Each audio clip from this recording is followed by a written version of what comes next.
తెలంగాణ రాష్ట్రంలో 37 కార్పొరేషన్లకి చైర్మన్ల నియామకం జరిగింది. మరి నిన్న సాయంత్రం 3 గంటలకు కేంద్ర ఎన్నికల సంఘం ప్రెస్ మీట్ పెట్టి ఎలక్షన్ కోడ్ని అమల్లోకి తీసుకురావడం జరిగింది. మరి మే 13వ తేదీన తెలంగాణ రాష్ట్రంలో పార్లమెంట్ ఎలక్షన్ జరగనున్నాయి. జూన్ 4వ తేదీన రిజల్ట్స్ రానున్నాయి. దాదాపు 80 రోజుల పాటు ఎలక్షన్ కోడ్ తెలంగాణ రాష్ట్రంలో దేశవ్యాప్తంగా అమల్లో ఉండబోతుంది. మరి ఎలక్షన్లో లోక్సభ ఎన్నికలకు ముందే కార్పొరేషన్ల చైర్మన్లను కనుక మనం ప్రకటిస్తే ఈ చైర్మన్లకు సంబంధించిన విషయంలో వీళ్ళు కూడా 37 మంది కాంగ్రెస్ పార్టీ గెలుపు కోసం పనిచేస్తారని భావించిన కాంగ్రెస్ పార్టీ లోక్సభ ఎన్నికల షెడ్యూల్కు ముందు ఎలక్షన్ కమిషన్ ప్రెస్ మీట్ పెట్టేదానికన్నా ముందు ఈ కార్పొరేషన్ల చైర్మన్లని ఈ నెల 14వ తేదీనే ఉత్తర్వులు జారీ చేసినట్టుగా ఒక వార్తను చూస్తున్నాం. మరి ఎందుకు ఇదంతా స్పీడ్గా జరిగింది అని అంటే రేపు అంటే నిన్న కనుక వీళ్ళు చైర్మన్లను ప్రకటించకపోయేది ఉంటే ఈ రోజు నుండి ఎలాంటి పదవులు ప్రకటించడం కానీ ఇలాంటి పథకాలను అమలు చేయడానికి సంబంధించిన విషయంలో కానీ ఈ పథకాలు ఉన్న పథకాల విషయంలో ప్రచారం చేసుకోవడం కానీ కనీసం ఇప్పుడు ఎమ్మెల్యేలుగా ఎంపీలుగా మంత్రులుగా ఉన్నటువంటి వాళ్ళు కూడా ప్రచార రథాలుగా కూడా వాళ్ళ వాహనాలను ఉపయోగించుకోవడం కానీ ఇట్లా అన్నిటి విషయంలో పూర్తి స్థాయిలో మనకు తెలిసినట్టుగా ఎలక్షన్ కోడ్ అమల్లో ఉంటుంది. కాబట్టి ఈ నెల 14వ తేదీనే ఉత్తర్వులు జారీ అయినట్టుగా రాష్ట్ర ప్రభుత్వం 37 కార్పొరేషన్లకు చైర్మన్లను నియమించింది. ఇందుకు సంబంధించి ఈ నెల 14వ తేదీన ఉత్తర్వులు జారీ చేసింది. ఇప్పటికే చాలామంది ఆశావాహులు నామినేటెడ్ పదవులకు దరఖాస్తులు చేసుకున్నారు. పార్టీలో చురుగ్గా పనిచేసి సేవలు అందించిన వారిని ముఖ్యమంత్రి రేవంత్ రెడ్డి ఈ పదవులకు నామినేటెడ్ చేశారు అని చెప్పేసి ఎవరెవరికి ఏ పదవులు వచ్చినాయో మొత్తం ఇక్కడ రాసిరు. ఈ విషయంలో ప్రత్యేకంగా నేను ఈ వార్త ఎందుకు చదువుతున్నా అనేది మీకు అర్థమైనట్టు చెప్దాం. ఇక విషయం ఏంటి అని అంటే నిన్న 16వ తారీఖు ప్రెస్ మీట్ పెట్టిరు. ఈరోజు 17వ తేదీ. కానీ ఉత్తర్వులు జారీ చేసింది మాత్రం 14వ తేదీ అని చెప్పేసి చెప్తా ఉన్నారు. 14వ తేదీన జారీ చేస్తే 14 నాడు పేపర్లో రాకుండా 17వ తారీఖు నాడు పేపర్ ఎందుకు వచ్చింది అని అంటే ఏంది అని అంటే 3 రోజుల ముందే ఉత్తర్వులు జారీ చేసిర్రు. అది ప్రకటించడానికి జాప్యం జరిగింది అని చెప్పేసి ప్రజల చెవుల్లో పువ్వులు పెట్టడం ప్రయత్నం కాంగ్రెస్ పార్టీ చేస్తుంది. ఇక పోతే ఈ 37 కార్పొరేషన్లకి నామినేట్ అంటే చైర్మన్లను పెట్టింది కదా. ఈ 37 కార్పొరేషన్లకి చైర్మన్లను పెట్టే ముందు మనకు కాంగ్రెస్ ప్రభుత్వం మొదటి నుండి చెప్తున్నటువంటి విషయం ఏంటి అని అంటే ప్రజాపాలన, కాంగ్రెస్ పాలన ప్రజాపాలన అనే డైలాగ్ కొడుతుంది. మరి ఏది ప్రజాపాలన? ఇది ప్రజాపాలన కాదు, రెడ్డి పాలన అని చెప్పేసి మనం మొదటి నుండి అంటాను. మరి రెడ్డి పాలన విలమదొరల పాలన పోయి రెడ్డి దొరల పాలన వచ్చింది. విలమదొరల పాలన పోయి రెడ్డి దొరల పాలన వచ్చిందనే విషయానికి సంబంధించిన విషయంలో మరి నిన్న వీళ్ళు ఇచ్చినటువంటి విషయానికి సంబంధించి ఏం జరిగింది, మరి ఈ 37 మంది కార్పొరేషన్లకు సంబంధించిన లిస్టు కనుక చూసినట్లయితే ఇది 37 మంది పేర్లు, వాళ్ళ కులాలు, వాళ్ళ కార్పొరేషన్ ఏ కార్పొరేషన్ వాళ్ళ చైర్మన్ అనే విషయం మనం ఒకసారి చూద్దాం. ముందుగా పటేల్ రమేష్ రెడ్డి ఓసీ కులం, రెడ్డి కులము, టీజీ టూరిజం డెవలప్మెంట్ కార్పొరేషన్కి ఆయన చైర్మన్. శివసేన రెడ్డి, రెడ్డి కులము, స్పోర్ట్స్ అథారిటీ ఆఫ్ తెలంగాణకు chairman. Pritam SC Madiga, SC కార్పొరేషన్కి చైర్మన్. నూతి శ్రీకాంత్ బీసీ గౌడ కులానికి సంబంధించిన వ్యక్తి, BC finance corporation. Anvesh Reddy, Reddy కులం, TG seeds development corporation. Anil Eravath Padmashali, BC కులం, mineral development corporation. Vijayababu OC Kamma కులము, TG cooperative housing federation. Rayala Nageswararao Kamma కులము, TG warehousing corporation. Kasula Balaraju Munnuru Kapu, BC కులం, agro industries corporation. Nerella Sharada BC Gowda కులము, ఉమెన్ కమిషన్కి చైర్మన్.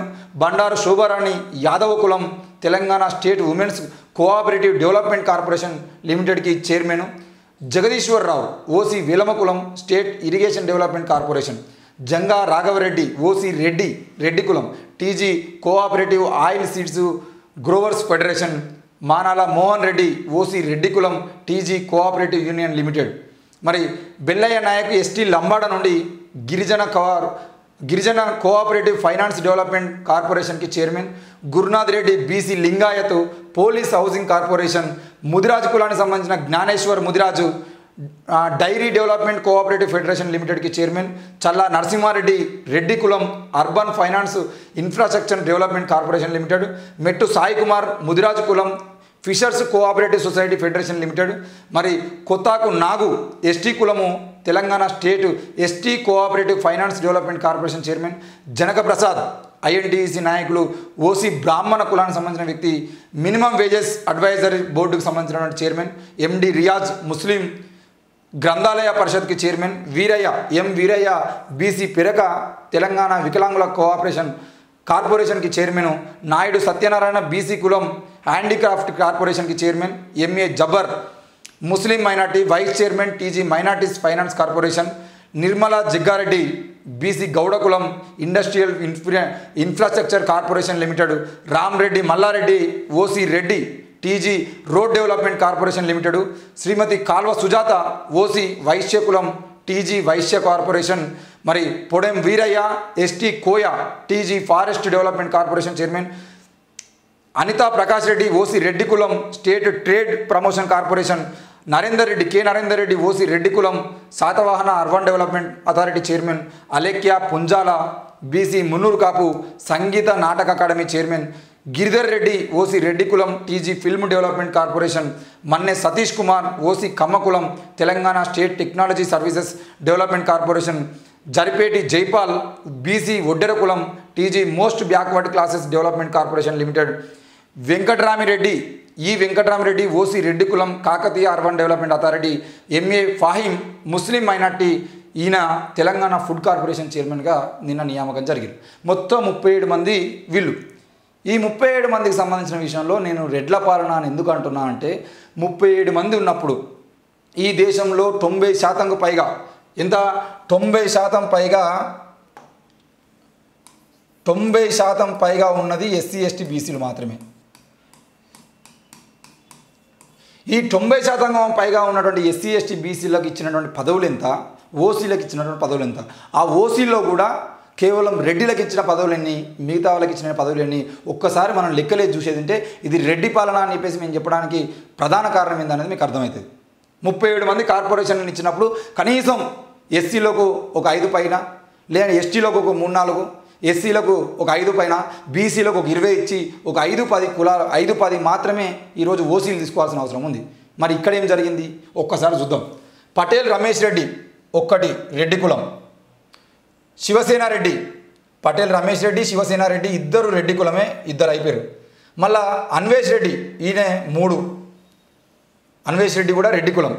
తర్వాత మళ్ళా జంగా రాఘవరెడ్డి మానాల మోహన్ రెడ్డి వీళ్ళిద్దరు కూడా రెడ్డి కులం, ఇక్కడికి 5 అయ్యారు రెడ్లు.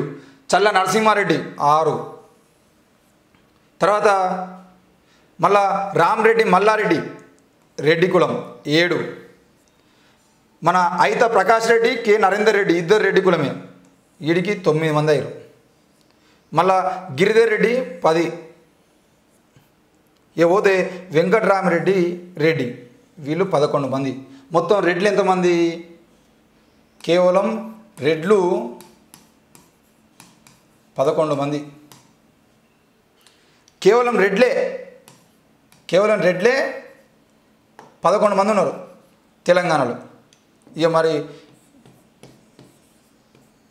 11 మంది రెడ్లు. ఈ రెడ్లకు సంబంధించిన విషయంలో మరి ఏం జరిగింది, ఎందుకు ఇంతమంది బీసీలు ఉండగా ఇంతమంది ఎస్సీలు ఉండగా ప్రజాపాలన అని చెప్పేసి డబ్బా కొట్టుకునేటువంటి ప్రభుత్వము ప్రజాపాలనలో ఎందుకు రెడ్డిలకు మాత్రమే పదవులు ఇచ్చుకుంటూ పోతుంది? మరి ఈ పదవులు ఇచ్చుకుంటూ పోతున్న క్రమంలో రెడ్లకు 11 సీట్లను ఇచ్చినటువంటి ప్రభుత్వం మరి ఈరోజు రెడ్ల గురించి పాలన చేస్తుందా, లేదంటే ప్రజల గురించి పాలన చేస్తుందా? ఇది ప్రజాపాలన అనుకోవన్నా రెడ్ల పాలన అనుకోవన్నో మీరు ఒక్కసారి ఆలోచన చేసుకోండి. కేవలం రెడ్లు మాత్రమే 11 మంది. ఇకపోతే ఈ రెడ్లు కాకుండా ఓసీ కులానికి సంబంధించినటువంటి మిగతా వాళ్ళు ఎవరెవరు చూసినట్లయితే 2 విజయబాబు అలాగే రాయల నాగేశ్వరరావు వీళ్ళిద్దరూ కూడా ఓసీ కమ్మకులం. ఓసీలలో కమ్మకులం 2 కమ్మలు 2 ఉన్నారు. ఇంకెవరు అన్నారా కమ్మ అంటే 2 కమ్మ కులానికి సంబంధించిన వాళ్ళు,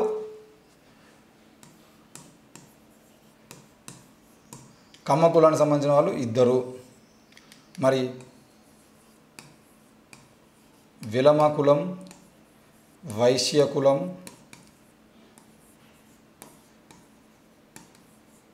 బ్రాహ్మణ కులం. ఇకపోతే విలమ కులానికి సంబంధించిన వాళ్ళు ఎంతమంది ఉన్నారు అని అంటే విలమలు 1 జగదీశ్వరరావు,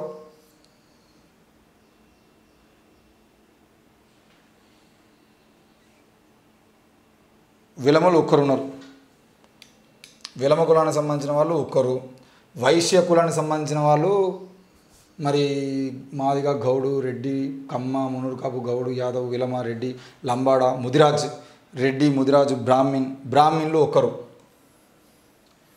జనక ప్రసాద్ బ్రాహ్మిన్ వాళ్ళు కూడా ఒకరు ఉన్నారు, కాపాడుకున్నారు. తర్వాత వైశ్య కులానికి సంబంధించిన వాళ్ళు ఒకరు కాల్వ సుజాత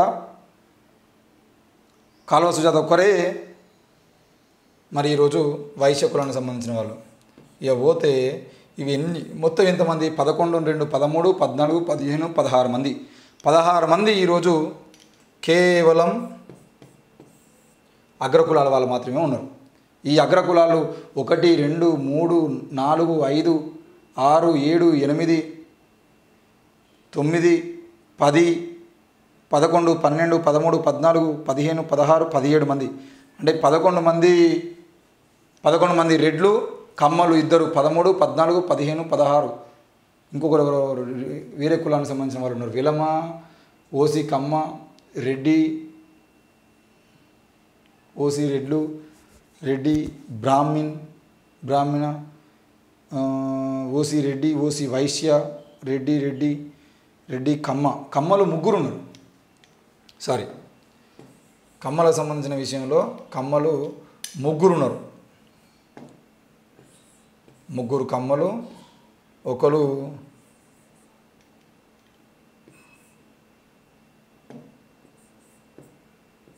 ఇది పరిస్థితి. ఇప్పుడు చెప్పండి, ఇక మొత్తం 17 మంది ఉన్న 37 మందిలో 17 మంది అగ్రకులాల వాళ్ళే. అంటే ఇంకా 20 సీట్లు భిక్షం వేసినట్టు. కేవలం 20 సీట్లను మాత్రమే, 20 కార్పొరేషన్లకు చైర్మన్లను మాత్రమే బీసీలు 60% ఉన్నటువంటి బీసీలకు, 15% నుండి 17% ఉన్నటువంటి ఎస్సీలకు, 10% ఉన్నటువంటి 10-11% ఉన్నటువంటి దాదాపు 7% పైగా ఉన్నటువంటి ఎస్టీలకేమో వాళ్ళు మొత్తం అందరు కలిపి 90% ఉన్నటువంటి వాళ్ళందరికీ కలిపి 20 సీట్లు ఇస్తారు. కేవలం 10% ఉన్న వాళ్ళకి మాత్రం 17 సీట్లు పెట్టుకుంటారు. ఇది ప్రజాపాలన. ఇందులో ఎస్సీలకు సంబంధించినటువంటి వ్యక్తులకు సంబంధించిన చూసింది అంటే ఇక్కడ ఎస్సీలను ఒక్కసారి గమనిస్తే ఎస్సీలలో ఒక్కడు ఎస్సీ మాదిగ కులానికి సంబంధించిన వ్యక్తి ఒక్కరిని మాత్రమే ఈరోజు కార్పొరేషన్ చైర్మన్ చేసిరు. అది కూడా ఎస్సీ కార్పొరేషన్ చైర్మన్. ఎవరు? ఎస్సీ మాదిగ ఎన్ ప్రీతం ఎవరైతే ఉన్నారో ఈయన ఎస్సీ కార్పొరేషన్ చైర్మన్ ఒక్కడే ఈరోజు ఎస్సీ కులానికి సంబంధించిన విషయంలో మరి ఉన్నాడు. ఎస్టీలు ఉన్నారు, ఎస్సీ కులానికి సంబంధించిన వాళ్ళు మిగతా వాళ్ళు ఎక్కడ కూడా. ఎస్సీ కులానికి సంబంధించిన వాడు ఒక్కడు మాత్రమే మాదిగ కులానికి సంబంధించిన ప్రీతం ఎస్సీ కులం. ఈ ఎస్టీలు ఎంతమంది ఉన్నారు అని చూసేది ఉంటే ఎస్టీ లంబాడా నుండి బిల్లయ్య నాయక్ ఒకడు, ఎస్టీ కొతాకు నాగు ఈయన ఏ వర్గానికి సంబంధించిన వాడు తెలియదు కానీ ఎస్టీ 2, ఎస్టీ కోయ నుండి పొడెం వీరయ్య ఉన్నాడు 3. మొత్తానికైతే 3 ఎస్టీలు 3 ఉన్నారు.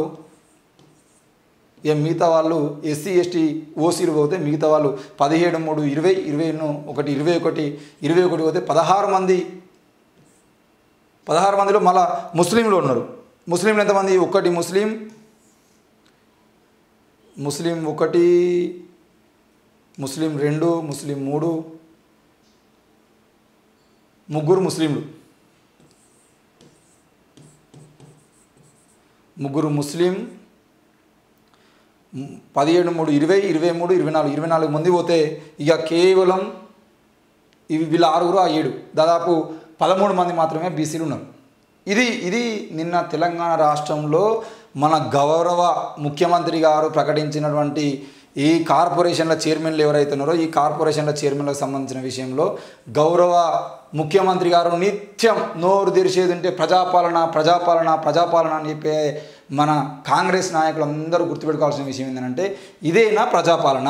మేము అడుగుతున్న విషయం ఏంటంటే కేవలం 20 సీట్లను 50% పైగా 60% వరకు ఉన్నటువంటి బీసీలకు 10 సీట్లు కేటాయించి 10-12 సీట్లు కేటాయించి ఎస్టీలకు 3 సీట్లు కేటాయించి ముస్లిం మైనార్టీలకు 3 సీట్లు కేటాయించి కేవలం ఎస్సీలో ఒకే ఒక్క వ్యక్తిని, అది కూడా ఇంకా నయం, అది ఎస్సీ కార్పొరేషన్ అయింది కాబట్టి ఎస్సీ వాడిని పెట్టాలని పెట్టారు తప్ప ఒకవేళ ఎస్సీ కార్పొరేషన్ చైర్మన్ పెట్టకపోతే అసలు ఎస్సీలకు ఇలా అవకాశమే లేదు. ఈరోజు దళితుల మీద మాకు ప్రేమ ఉంది. నిన్నగాక మొన్న కూడా మస్తు డబ్బాలు కొట్టారు కదా. బట్టి విక్రమార్కను కింద కూర్చోబెట్టారు, పీటేసి కింద కూర్చోబెట్టారని మాట్లాడితే మేము పీటే కిందకి వేసినాం, వాళ్ళు 4 కూర్చోవడానికి ఉన్నది, నేను కూడా పక్కపంటి చిన్న పీటేసుకొని కూర్చున్నా అని చెప్పేసి బట్టి విక్రమార్క చెప్పిండు. దానికి వాళ్ళు కూడా చాలా సందర్భాలు రాహుల్ గాంధీ హైదరాబాద్కి వచ్చినప్పుడు రాహుల్ గాంధీ దగ్గర బట్టి విక్రమార్క పైన కూర్చుంటే మన కోమటిరెడ్డి కింద కూర్చున్నా అని చెప్పేసి ఫోటో వైరల్ పెట్టి ఎక్కడ తగ్గానో ఎక్కడ నెగ్గానో మాకు తెలుసు అని చెప్పేసి మాట్లాడిన డైలాగ్ కూడా ఉన్నాయి. మరి ఇవాళ ఏమైంది? ఇవాళ 37 మంది కార్పొరేషన్ చైర్మన్ ప్రకటిస్తే 37 మందిలో ఒక్కరిని మాత్రమే దళితునికి మీరు పదవి ఇచ్చిరారంటే దళితుల పట్ల మీకున్నటువంటి వివక్ష ఎంతవరకు ఉందో పూర్తిగా అర్థమవుతుంది. ఈరోజు 37 మందిలో ఒక్కడు దళితుడైండు. కేవలం 10-12 మంది మాత్రమే ఈరోజు బీసీలు. మొత్తం రెడ్లకు 11 మందిని కేటాయించుకున్నామంటే రెడ్డి ప్రభుత్వం అని చెప్పేసి మేము క్లియర్గా చెప్తున్నాము. మొదటి నుండి మొత్తుకుంటున్నట్టుగా ఇది రెడ్లకు మాత్రమే ప్రభుత్వము. విలమదొరలు వేరు, రెడ్లి దొరలు వచ్చిరు. ఈరోజు కాంగ్రెస్ ప్రభుత్వం వచ్చింది కాబట్టి రెడ్లకు 11 సీట్లు, ఒకవేళ బీఆర్ఎస్ ప్రభుత్వం వచ్చింది అంటే విలమలకు 11 సీట్లు వచ్చాయి. ఇక్కడ రెడ్లు విలమలు మారుతున్నారు తప్ప వేరే విషయాలలో ఎక్కడ మార్పులు రావట్లేదు.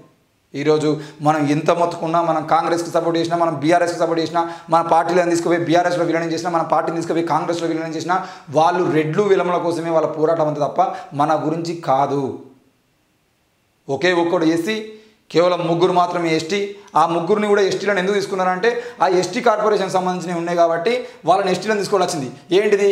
ముందుగా ఎస్టీకి సంబంధించినటువంటి బెల్లయ్య నాయకు దేనికి పెట్టినానంటే గిరిజన కార్పొరేషన్ చైర్మన్ బెల్లయ్య నాయకుని పెట్టారు. తర్వాత స్టేట్ ఎస్టీ కార్పొరేటివ్ సొసైటీ ఉంది కాబట్టి, ఎస్టీ కోఆపరేటివ్ సొసైటీ ఉంది కాబట్టి ఎస్టీని పెట్టారు. ఇక మూడోది ఫారెస్ట్ డెవలప్మెంట్ కార్పొరేషన్ ఉంది కాబట్టి ఫారెస్ట్ డెవలప్మెంట్ కార్పొరేషన్ సంబంధించిన విషయంలో కోయ కులానికి సంబంధించిన వ్యక్తిని పోడెం వీరయ్యను ఇలా 3 సీట్లు కూడా ఆ 3 చైర్మన్లు కూడా కేవలం ఎస్టీలకు సంబంధించినవి కాబట్టి ఈరోజు ఎస్టీలను పెట్టడానికి ప్రయత్నం చేశారు. ఇక ఫుడ్ కార్పొరేషన్ కానీ, ఉమెన్ కార్పొరేషన్ కానీ, వేర్ హౌసింగ్ కార్పొరేషన్ కానీ, సీడ్ కార్పొరేషన్ కానీ, ఫైనాన్స్ కార్పొరేషన్ కానీ, ఏ కార్పొరేషన్ ఎక్కడ చూసినా కూడా హ్యాండిక్రాఫ్ట్ చైర్మన్, గ్రంథాలయ చైర్మన్ కానీ ఇట్లా ఏ విషయంలో చూసినా ఎస్సీ ఎస్టీలకు అర్హత కూడా లేదన్నట్టుగా ఈరోజు కేవలం ఓసీలను మాత్రమే పెట్టుకోవడం జరిగింది. ఎస్సీ కార్పొరేషన్ చైర్మన్గా ఎస్సీని పెట్టిరు. రేపు పొద్దుగాల నిధులు ఉండే ఎస్సీ కార్పొరేషన్ చైర్మన్ ఉన్నప్పటికీ ఎస్సీ కార్పొరేషన్ చైర్మన్కి లాస్ట్ టైం ఏం జరిగింది? దళిత బంధు పథకం ఒకటి అమలు చేసింది కేసీఆర్. దళిత బంధు పథకం అమలు చేసినప్పుడు ఏమైంది? ఎస్సీ కార్పొరేషన్ చైర్మన్ చేతుల మీదుగా దళిత బంధు అనేది ఉంటుంది కావచ్చు అనుకున్నారు. కానీ ఎస్సీ కార్పొరేషన్ చైర్మన్ సంబంధమే లేకుండా దళిత బంధు ఎవరికి అన్నా కూడా ఎస్సీ కార్పొరేషన్ సంబంధం లేదు. ఎమ్మెల్యే దగ్గర లెటర్ వస్తుంది, ఇంకో వీళ్ళ గ్రామానికి వీళ్ళిద్దరికి ఇవ్వండి అని చెప్పేసి సంతకం పెట్టి పంపిస్తే వాళ్ళిద్దరికే దళిత బంధు వస్తుంది. ఎస్సీ కార్పొరేషన్ లోన్లు ఉంటాయి. ఆ కార్పొరేషన్ లోన్లకు సంబంధించిన విషయంలో కూడా ఎమ్మెల్యే ఎవరిని రిఫర్ చేస్తే వాళ్ళకు డబ్బులు ఇచ్చేయాలి, వాళ్ళ కార్పొరేషన్ లోన్లు ఇవ్వాలి, వాళ్ళకు కమిషన్లు, ఎస్సీ కమిషన్ కూడా వాళ్ళ కోసమే పనిచేయాలి. ఈరోజు ఎస్సీ కార్పొరేషన్ చైర్మన్ నియామకమైంది కదా ప్రీతము. ఈ ప్రీతంకి సంబంధించిన విషయంలో ఆయన హక్కులు ఏముంటాయి అంటే ఏముండయి, కేవలం ఆయన ఒక బొమ్మ. ఈ 37 మంది కార్పొరేషన్లలో ఎస్సీ ఎస్టీ కార్పొరేషన్ చైర్మన్లుగా ఉన్నటువంటి వ్యక్తులకు ఏ పదవులు ఉండవు. మళ్ళీ వీళ్ళు రేపు పొద్దుగాల యాదగిరి భువనగిరికి పోతే ఆ గుట్టకడ కింద పీటేసుకొని కింద సాపేసుకొని కూర్చునేటువంటి వ్యక్తులే. ఇది ఈరోజు రెడ్డి పాలన కొనసాగుతున్నటువంటి విధానం. మరి ఎస్సీ కార్పొరేషన్కి ఒక్కరిని పెట్టి ఎస్సీలు ఇక వేరే దేనికి పనికిరారని చెప్పేసి మెసేజ్ ఇస్తున్నాడు రేవంత్ రెడ్డి. ఈరోజు మీరు బ్రాహ్మణులకు ఒకటి ఇస్తారు, వైశ్యులకు ఒకటి ఇస్తారు. కేవలం 1% కన్నా తక్కువనే ఈ తెలంగాణ రాష్ట్రంలో బ్రాహ్మణుల జనాభా 1% కన్నా తక్కువ ఉంటుంది. వైశ్యుల జనాభా 1% కన్నా తక్కువ ఉంటుంది. 1-2% ఈ బ్రాహ్మణ వైశ్య కులాలు అందరూ కలిసి 1-2% ఉంటే వాళ్లకు 2 సీట్లు ఇస్తారు. దాదాపు 10% ఉన్నటువంటి ఎస్సీ బిడ్డలకేమో 1 సీట్ ఇస్తారా, 1 చైర్మన్ ఇస్తారా? ఈరోజు మాట్లాడాలి కదా. ఈరోజు అందులో ఉన్నటువంటి అద్దంకి దయాకర్ గారు మాట్లాడాలి, అందులో ఉన్నటువంటి ప్రతి ఎస్సీ నాయకుడు మాట్లాడాలి, బట్టి విక్రమార్క మాట్లాడాలి, దామోదర్ రాజనరసింహ మాట్లాడాలి ఈ విషయం మీద. మరి బీసీలకు అన్యాయం జరుగుతుందంటే పొన్నం ప్రభాకర్ మాట్లాడాలి, కొండా సురేఖ మాట్లాడాలి. ఎందుకు మాట్లాడతలేరు అంటే ఆ రెడ్డి ప్రభుత్వం దగ్గర మనకి ఇచ్చిందే భిక్షము, ఇచ్చిందే తీసుకోవాలి, ఉండాలి, సైలెంట్గా ఉండాలి, లేకపోతే మనకు పదవులు ఉన్నాయని చెప్పేసి పదవుల కోసం మీరు ఈరోజు పాకలాడితే ఎస్సీలకు ఎస్టీలకు బీసీలకు అన్యాయం జరుగుతున్న విషయాన్ని ఎవరు ప్రశ్నించాలి? మరి మీరేమో మా ఎస్సీ నాయకులుగా ఎదుగుతారు, మా ఎస్టీ నాయకులు ఎదుగుతారు, మా బీసీ బిడ్డలుగా మీరు పదవులు పొందుతారు, మా బీసీ కులాలను ఉపయోగించుకొని పదవులు పొందుతారు, మా దళిత కులాన్ని ఉపయోగించుకొని మీరు పదవులు పొందుతారు.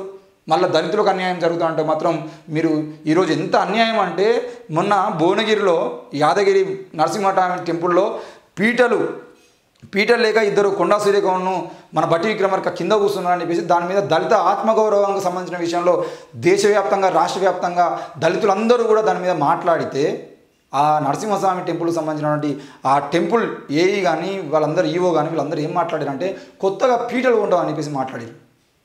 అరే ఆడ ఆత్మగౌరవం చంపిర్రా బాబు అని అంటే ఆత్మగౌరవానికి సంబంధించిన విషయంలో మేము పీటలు కొనిస్తాము, పీటలు కొని పెడతాము, ఈసారి 10 మంది వచ్చినా కూడా పీటల మీద కూర్చోవచ్చు అని చెప్పేసి మాట్లాడుతున్నాడు. కానీ కింద కూర్చోబెట్టిన దానికి సమాధానం మాత్రం ఒక్కడు చెప్పలే.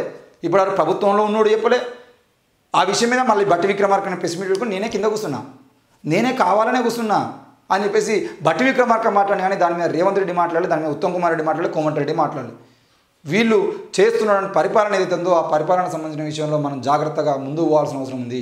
ఈరోజు 37 కార్పొరేషన్లో 11 కార్పొరేషన్లకి చైర్మన్లు కేవలం రెడ్లను మాత్రమే పెట్టుకొని మొత్తం ఓసీ కులానికి సంబంధించిన వాళ్ళని 17 మందిని దాదాపు 50% పైగా పదవులు ఈరోజు కేవలం ఓసీ కులానికి సంబంధించిన వాళ్ళకే ఇచ్చారు అంటే 10% ఉన్న వాళ్ళకి సగానికి పైగా ఇస్తున్నారు. మరి మిగతా 90% కులాల వాళ్ళకి కేవలం సగమే ఇస్తే ఇది సామాజిక న్యాయం ఎట్లయితుంది? ఈ సామాజిక న్యాయంలో ఇది ప్రజాపాలన ఎట్లయితుందో మీరు ఒక్కసారి చెప్పాల్సిన అవసరం ఉంది. దయచేసి ఈ కాంగ్రెస్ ప్రభుత్వం రేపు ఓట్లాడడానికి వచ్చేదంటే ప్రతి ఒక్కరు ప్రశ్నించాల్సిన అవసరం ఉంది. మరి మీరు బీజేపీకి వ్యతిరేకంగా పోరాటం చేస్తూ, బీజేపీకి వ్యతిరేకంగా మాట్లాడుతూ, మహిళా హక్కుల గురించి మాట్లాడతామని చెప్పేటువంటి మీరు ఈరోజు ఎవరి కోసం పనిచేస్తున్నారు? అసలు ఇందులో ఎంతమంది మహిళలు ఉన్నారు? ఈరోజు మహిళా అభ్యున్నతి కోసం పనిచేసేది మేము ఒక్కటే అని చెప్పేసి మాట్లాడుతున్నారు కదా. రేపటి రోజున కాంగ్రెస్ ప్రభుత్వం అధికారంలోకి వచ్చేదంటే మహిళల కోసం మేము అది చేస్తాం, మహిళల కోసం ఇది చేస్తాం, మహిళల మొత్తాన్ని దేశం మొత్తాన్ని మహిళలతో నింపేస్తాం అన్నట్టుగా మాట్లాడుతున్నటువంటి కాంగ్రెస్ నాయకులు ఒక్కసారి 37 మందిలో ఎంతమంది మహిళలు ఉన్నారో ఒక్కసారి చెప్పండి.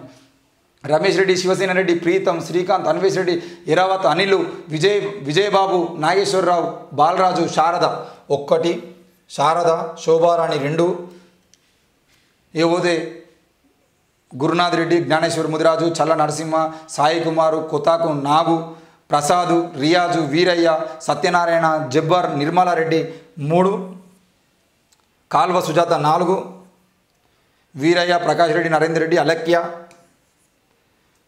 సతీష్ కుమార్, జైపాల్, జరిపాటి మొత్తం 5 మంది. ఇది అంటే 37 కార్పొరేషన్లకి కేవలం 5 మంది మహిళలు మాత్రమే చైర్మన్లా? ఇదేనా 50% మీరు కేటాయించేది? ఒకవేళ మీరు కాంగ్రెస్ పార్టీ మొన్న మల్లికార్జున ఖర్గే మాట్లాడుతూ, రాహుల్ గాంధీ మాట్లాడుతూ ఏమంటున్నారు?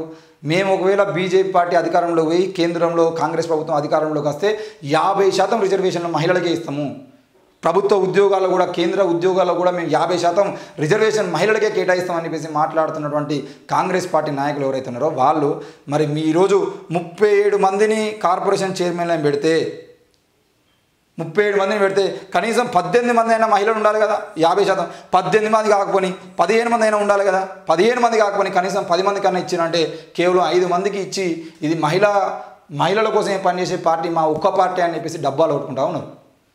ఇది మహిళల కోసం పనిచేసే పార్టీ కాదు, ఇది దళితుల కోసం పనిచేసే పార్టీ కాదు, ఇది బీసీల కోసం పనిచేసే పార్టీ కాదు, ఇది ఎస్టీల కోసం పనిచేసే పార్టీ కాదు, ఇది కేవలం అగ్రవర్ణాల కోసం పనిచేసేటువంటి పార్టీ. అగ్రవర్ణాల కోసమే పనిచేసేటువంటి పార్టీ, అగ్రవర్ణాల కోసమే, అందులో రెడ్ల కోసమే, రెడ్డి ప్రభుత్వం కోసమే, రెడ్లకు న్యాయం జరగడం కోసమే ఆనాడు అధికారంలోకి రాకముందే రేవంత్ రెడ్డి క్లియర్గా చెప్పిండు, రెడ్లకు మాత్రమే అధికారం వస్తుంది, రెడ్లు మాత్రమే ఈ దేశాన్ని, రాష్ట్రాన్ని ఏలాలి అని చెప్పేసి ఆనాడు రేవంత్ రెడ్డి మాట్లాడిన మాటలు ఏవైతున్నాయో అవి ఒకసారి మళ్ళీ గుర్తు చేసుకోవాల్సిన అవసరం ఉన్నది. ఇది ఈరోజు 37 కార్పొరేషన్ల చైర్మన్లకు సంబంధించిన విషయంలో దళితులకు ఒకే ఒక్క సీట్ ఇచ్చి ఈరోజు తెలంగాణ రాష్ట్రంలో దళితులకు ఎంత అన్యాయం చేస్తున్నారో, పదవులు, మంత్రి పదవులు ఉన్నా కింద కూర్చోబెడతారు.